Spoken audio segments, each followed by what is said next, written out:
Olá pessoal, meu nome é Eduardo, seja bem-vindo ao canal. Nesse vídeo eu gostaria de falar sobre a relação do latim e as universidades, apontando alguns pontos históricos que eu considero que são interessantes e também falando um pouco sobre essa relação do uso da língua. É interessante dizer que a universidade ela foi desenvolvida pela Igreja Católica. Poderia dizer que é como se fosse a flor mais bela da Igreja Católica no mundo material, né? No sentido de que causou um grande bem a criação das universidades, tanto para o conhecimento quanto para o bem-estar dos seres humanos. E eu gosto muito de estudar os temas relacionados à história da universidade, o surgimento, a universidade medieval. Né? Tenho vários livros aqui que tratam sobre isso, eu já fiz um vídeo indicando eles, mas vou mostrar novamente aqui, né? A origem e progresso das universidades de John Henry Newman. John Henry Newman é um santo da Igreja Católica e que também atuava em universidades. Né? E aqui ele fala justamente sobre a origem da universidade ao longo do tempo e como é que se desenvolveu as várias universidades na Europa. Né? Nesse livro publicado pela editora Cultor de Livros. É bem interessante aqui a fala do John Henry Newman apontando a ideia da universidade católica. Né? Outro livro também, História das Universidades, né, aqui do Christopher Charlie e Jacques Weger, pela editora Unesp. Tem aqui também A Ascensão das Universidades, de Charles Homer Haskin. Tem esse aqui também, Origens da Universidade, de Aldo Janotti. Quem mais? Tem A Ideia de uma Universidade, também de São John Henry Newman. Tem esse outro livro aqui, ó, História das Universidades, pela editora Estrela Alfa.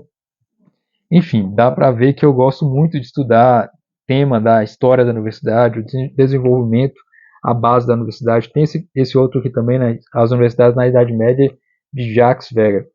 E eu gosto de estudar profundamente, entender a universidade no período medieval e como ela foi se desenvolvendo até chegar o período que nós estamos atualmente, porque só assim nós iremos entender como é o funcionamento da universidade atualmente e apontar comparativos em relação ao passado e justamente verificar possíveis melhores. O que muitas pessoas não fazem é criticar a universidade no momento em que ela se encontra sem verificar os pontos positivos, os acertos que a universidade teve ao longo do tempo.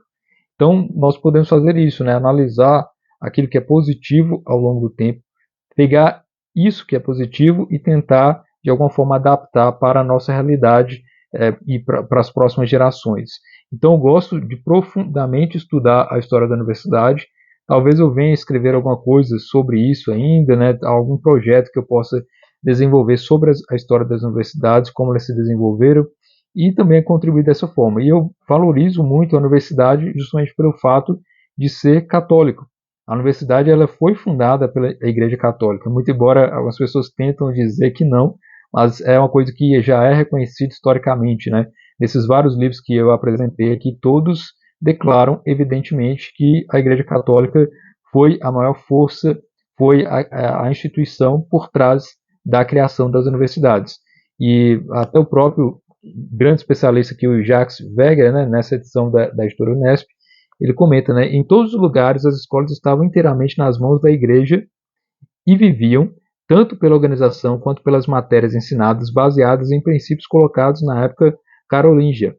Portanto, não havia escola que não estivesse ligada a um grande estabelecimento religioso, mosteiro, catedral ou colegiada.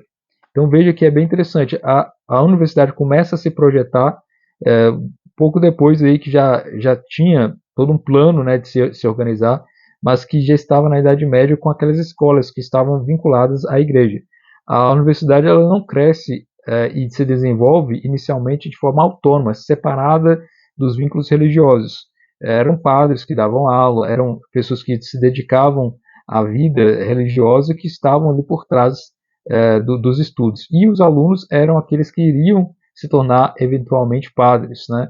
O leigo ele era uma exceção, ou seja, aquele que não era sacerdote ou que não pretendia ser sacerdote era uma exceção que foi ao longo do tempo sendo tolerado. Então era uma exceção o leigo na universidade.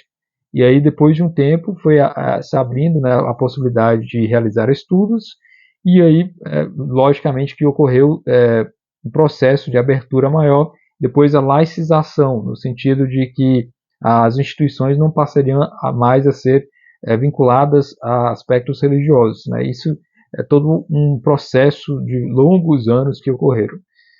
O próprio autor, que é o Jacques Legoff, né, nesse pequeno livro A Idade Média, explicado aos meus filhos, da editora Agi, ele fala sobre a origem da universidade. Ele coloca aqui na página 105, ainda no século XII, é um século de grande saber, do qual a Igreja insiste em lembrar que Deus criou o homem, inclusive sua inteligência, à sua imagem. Desenvolveu-se aquilo que chamamos hoje em dia de ensino superior. Primeiramente, ele foi ministrado nas igrejas e nos conventos, em Paris, por exemplo, na Abadia de São Vito, onde hoje é a Universidade de Jussieu, e depois em escolas particulares, que mais tarde receberam o nome de universidade. Essa palavra vem do fato de que na universidade, universitas, em latim, deve ser ensinados todos os ramos do saber. Então, é o processo que se deu durante a Idade Média, onde vários estudiosos, né, decidiram reunir e fazer ali um grupo e pagar para que vários professores lecionassem, dessem a aula, e aí foi necessário ter aí um certificado daquele mestre. Então, existia um grande mestre, né, por exemplo, em alguma disciplina, um grande mestre na gramática. Reunia ali vários alunos interessados em ter aula com esse grande mestre, pagavam, custeavam esse mestre e depois pediam dele, né, um certificado, uma declaração de que foram alunos durante tal período com eles, né? A educação até então ela não tinha tempo, poderia se dizer, tempo considerado. Ela era um processo feito ao longo de toda a vida. Então, havia o aluno e o seu mestre, e esse mestre iria ao longo de toda a vida contribuindo para aquele conhecimento, para aquele crescimento daquele indivíduo. Era algo bem relacionado. Com a universidade se estabeleceu tempo de estudo e a declaração, no caso, que acabou se tornando depois o que a gente conhece como diploma, né, que declara que aquela pessoa estudou durante tanto tempo com tais e tais mestres de determinados conhecimentos, né? E nisso, com o processo, com o passar do tempo, a universidade foi se desenvolvendo. Inicialmente, ela tinha o plano de estudar justamente o código de direito que foi aplicado na época de Justiniano, né, o Corpus Juris Civilis. E é daí que começa a surgir o uso do latim nas universidades. Como estava vinculada a instituições religiosas, no caso padres, sacerdotes, bispos, e a igreja era a instituição que estava ali fomentando, iniciando as universidades, os professores falavam latim e davam as aulas em latim, escreviam os textos em latim, porque era considerada a língua culta, a língua dos intelectuais, a língua da igreja, a língua oficial da igreja. E é a língua que foi preservada durante toda a Idade Média em textos que podem ser encontrados, né, que nós podemos ler e analisar. Então, o latim ele teve esse papel de ser a língua utilizada pelos intelectuais. E desde a antiguidade a igreja foi preservando o uso do latim, a fala do latim. As pessoas aprendiam quando eram crianças, depois acabavam adotando um mestre que continuava aprimorando o uso da língua até chegar no período em que eles estudavam nas escolas, né, e depois na própria universidade. Então, para ter acesso à universidade, era necessário saber falar, saber entender a língua latina. E o mais interessante é que os professores que sabiam falar latim, de certa forma, davam aula não apenas na sua localidade, mas era algo que era possível de ser feito em toda a Europa. Então, o professor que dava aula na Itália, ele poderia também dar aula na Alemanha, por exemplo. Mesmo sem saber falar alemão, ele dava aula em latim. Então, era comum, entre os universitários, a própria língua ser falada, né, entre os universitários. Então, é bem interessante. Enquanto que a população comum, ela falava os seus dialetos, né, as suas próprias línguas em cada região, no caso aí da universidade, tinha a sua própria língua interna, né? E aqui o próprio Jacques Legoff também fala sobre isso, sobre o uso do latim, né? Ele coloca, em que língua eram transmitidos esses ensinamentos? Ele coloca, em latim, claro, o que explica que a maioria desses professores tenha podido ensinar fora de seu país de origem, em toda a Europa. Alberto ensinou em Colônia, mas Boaventura e Tomás de Aquino foram professores de teologia em Paris. Havia outros grandes centros intelectuais, Oxford e Cambridge, na Inglaterra, Salamanca, na Espanha. Depois do século XIII ao XV, as universidades surgiram em todos os territórios cristãos da época, de Uppsala, na Suécia, a Coimbra, em Portugal, de Nápoles, na Itália, a Heidelberg, na Alemanha, e a Cracóvia, na Polônia. Os estudantes também iam de uma universidade para outra. Então veja que o fato de o latim ter sido adotado como a língua de fala, a língua de comunicação no meio universitário, facilitou para que os intelectuais tivessem acesso ao conhecimento. Porque se cada intelectual de cada país escrevesse em sua língua, ele deixaria aquela obra limitada àquela região e àqueles que sabiam falar aquela língua.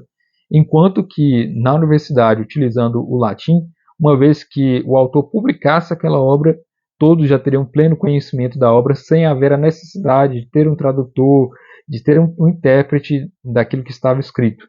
O acesso era quase que direto ao que o autor pretendia dizer.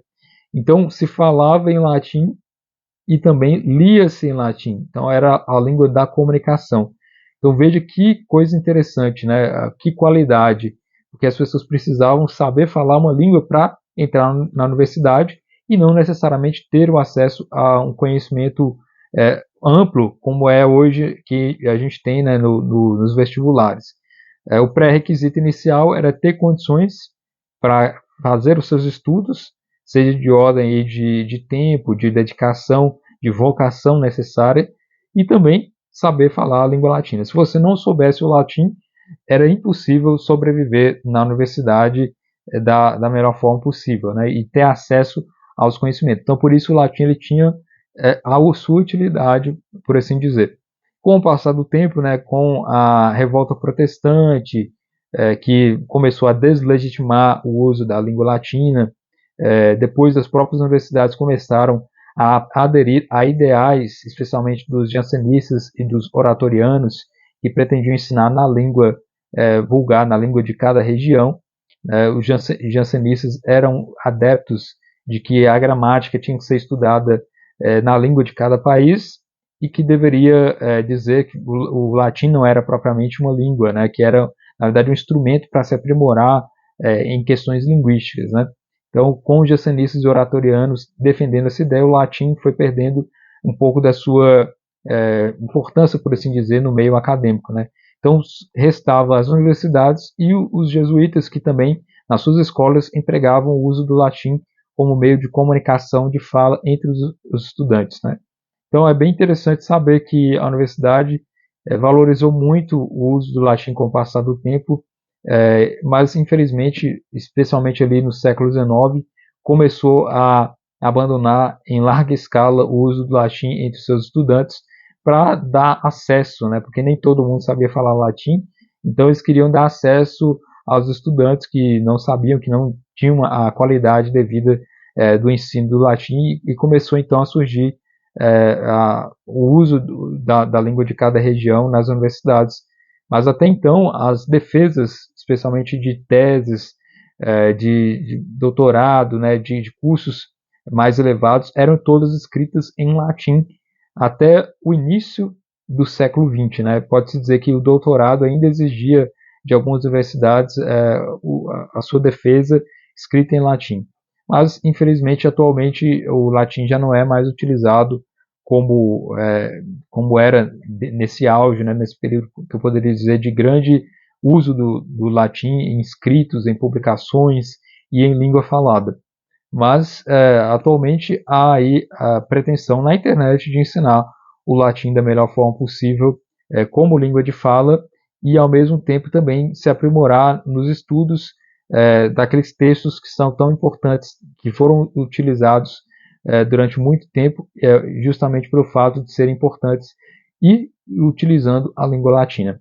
Então é muito interessante saber essa relação das universidades, da qualidade que outrora a universidade teve, e nós temos que ter isso como exemplo, né, de que a universidade teve períodos que foram de grande ascensão, de conhecimento, teve períodos que não foram tão bons e outros que podem se tornar ainda melhores.